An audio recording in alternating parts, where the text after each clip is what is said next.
Salutations mes amis. Vous avez sans doute entendu le dicton « Il y a plus de bonheur à donner qu'à recevoir ». C'est Jésus qui l'a dit, et c'est ce que nous rapporte Actes 20 au verset 35. Et pourtant, dans le monde d'aujourd'hui, où l'on se concentre tellement sur ce que l'on peut obtenir, ce dicton inspiré peut sembler plutôt banal à certaines personnes. Cependant, ce proverbe est vrai, et il attire notre attention sur quelque chose de bien plus grand que nous-mêmes, nous encourageant à nous tourner vers Dieu, qui est le donneur de toutes les bonnes choses. Aujourd'hui, nous allons parler de la gestion chrétienne. Qu'est-ce que la gestion? Un dictionnaire la définit comme la conduite, la supervision ou l'administration de quelque chose, en particulier l'administration prudente et responsable de quelque chose confié à ses soins. Et comme vous le savez, mes amis, lorsque nous y réfléchissons, nous réalisons que tout ce que nous avons, notre temps, notre argent, nos compétences, notre santé, notre vie elle-même, vient de Dieu. Et il nous demande d'être des administrateurs attentifs des nombreux magnifiques dons qu'il nous a faits. Voici comment l'explique la croyance fondamentale numéro 21 des Adventistes du 7e jour sur la gestion chrétienne de la vie. Nous sommes les économes de Dieu. Le Seigneur nous a en effet confié du temps, des occasions, des aptitudes, des possessions, les biens de la terre et les ressources du sol, et nous sommes responsables devant lui de leur bon usage. Nous reconnaissons ses droits de propriété en le servant fidèlement, ainsi que nos semblables, en lui rendant la dîme et en lui apportant des offrandes destinées à la proclamation de l'Évangile, au soutien et au développement de son Église. Gérer notre vie en chrétien est un privilège que Dieu nous accorde afin de nous faire grandir dans l'amour et de nous aider à vaincre l'égoïsme et la convoitise. L'économe honnête se réjouit des bénédictions accordées à ses semblables comme fruit de sa gestion fidèle. Vous voyez, mes amis, lorsque nous donnons tout ce que nous sommes et ce que nous avons à Dieu, à qui tout appartient de toute façon, il les accepte, mais nous en remet ensuite la responsabilité, faisant de nous des économes, ou en d'autres termes, des gardiens de tout ce qu'il nous a donné. Accepter notre responsabilité en tant qu'économe de Dieu brise la tendance à mener des vies égoïstes et nous fait prendre conscience de l'exemple durable d'intendance que nous a donné Jésus, qui a tout donné pour nous.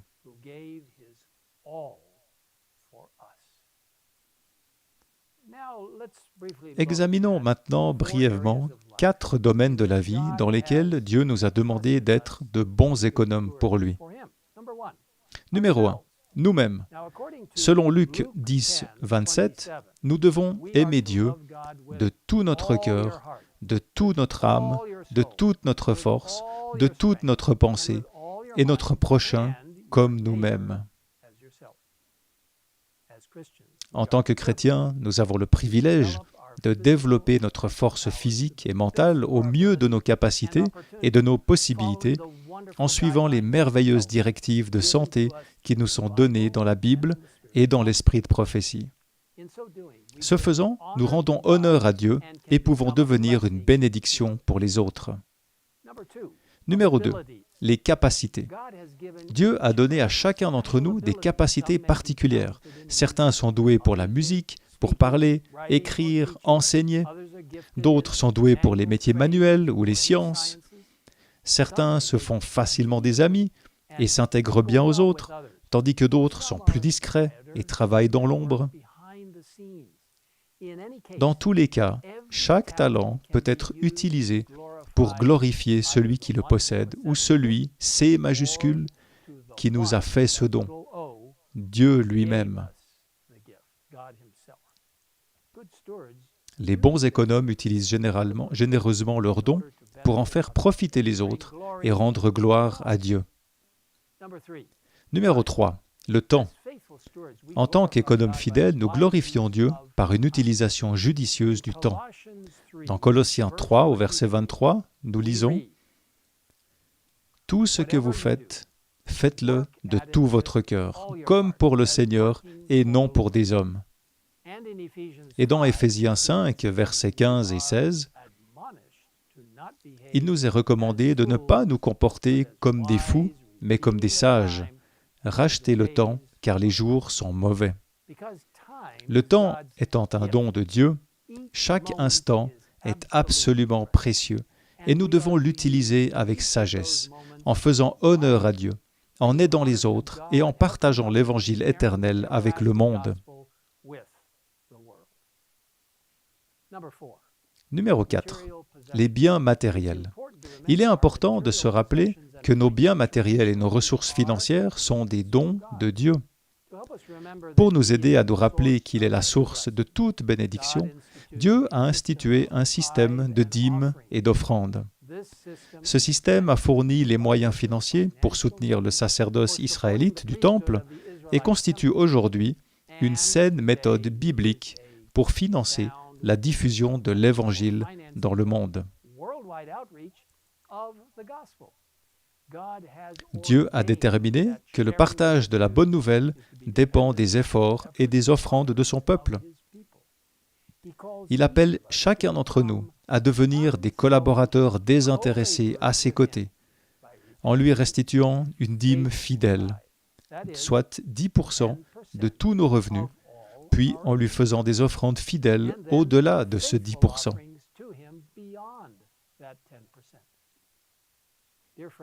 Mes amis, nous ne pourrons jamais surpasser le Seigneur. Je tiens à le souligner personnellement. Laissez-moi le répéter. Nous ne pourrons jamais surpasser le Seigneur. Et il nous a placés dans le rôle d'économe pour notre propre bien. L'une des raisons pour lesquelles Dieu nous demande de lui consacrer toute notre vie, notre temps, nos compétences, notre corps et nos biens matériels, est d'encourager notre croissance spirituelle et le développement de notre caractère. Lorsque nous sommes conscients du fait que Dieu est propriétaire de tout l'amour incessant qu'il nous accorde à nous tous, notre amour et notre gratitude sont nourris. La gestion fidèle est une protection contre la convoitise et l'égoïsme et conduit au développement de l'économie et de l'efficacité. Les vrais intendants chrétiens bénissent les autres parce qu'ils s'engagent au service des autres et sont prêts à partager ce que Dieu leur a gracieusement donné et qui pourrait bénéficier à quelqu'un d'autre. Et c'est en gérant notre temps, nos talents et nos ressources que nous pouvons également être une bénédiction pour l'Église de Dieu. Il en résulte un corps ecclésial fort, impliqué dans le partage des bénédictions que le Christ a accordées, prêt à répondre à tous les besoins de la cause de Dieu. Grâce à une gestion fidèle, l'Église disposera de fonds suffisants pour soutenir le ministère, étendre le royaume de Dieu dans son voisinage immédiat et l'étendre aux endroits les plus reculés de la terre. Nous travaillons ensemble de manière dynamique et Dieu nous bénira. Si vous souhaitez en savoir plus sur la gestion chrétienne de la vie, je vous invite à visiter le site indiqué à l'écran. Mes amis, dans Luc 6, au verset 38, Jésus nous a donné cette merveilleuse promesse. « Donnez et l'on vous donnera. On versera dans le pan de votre vêtement une bonne mesure, tassée, secouée et qui déborde, car on utilisera pour vous la même mesure que celle dont vous serez servis. » Suivons l'exemple du Christ dans la générosité céleste aujourd'hui, alors que nous prions ensemble. Père céleste, nous te remercions pour les dons extraordinaires que tu nous as accordés, notre temps, nos compétences, nos biens, la possibilité de servir d'autres personnes et de prendre soin d'elles.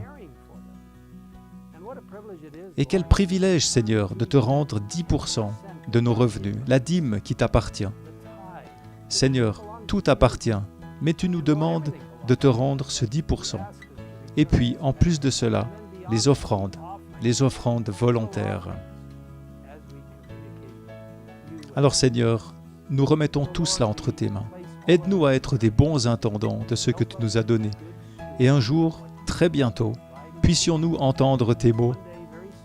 C'est bien, bon et fidèle serviteur, viens partager la joie de ton Maître.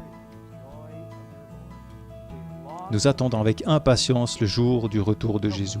Aide-nous, Seigneur, à être de bons administrateurs, alors que nous attendons ce merveilleux événement. Au nom de Jésus, Amen.